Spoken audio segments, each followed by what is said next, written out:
اللہ تبارک و تعالیٰ نے قرآن کریم عربی زبان میں نازل فرمایا۔ اس میں کیا حکمت ہے؟ وَكَذَلِكَ أَنزَلْنَاهُ حُكْمًا عَرَبِيًّا، اور اسی طرح ہم نے اسے عربی فیصلہ اتارا۔ تفسیر خزائن العرفان میں اس کے تحت لکھا ہے، اس کا خلاصہ یہ ہے کہ اللہ تعالیٰ نے پہلے نبیوں کو جو کتابیں اور صحائف عطا فرمائے ان کی زبانوں میں عطا فرمائے، تو اسی طرح قرآن حضور کو آپ کی زبان میں، عربی زبان میں عطا فرمایا۔ میرے آقا صلی اللہ علیہ وسلم نے ارشاد فرمایا، اقرأوا القرآن بلحون العرب، قرآن کو عرب کے لب و لہجے پر پڑھو۔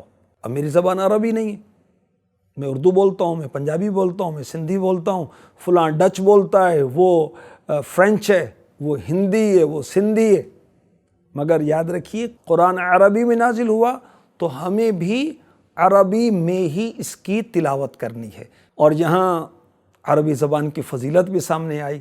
قرآن کی زبان عربی زبان میں فصاحت بہت ہے، کم الفاظ میں بہت زیادہ معنی بیان ہو جاتے ہیں، تو قرآن کے لیے عربی زبان کا سلیکشن ہوا۔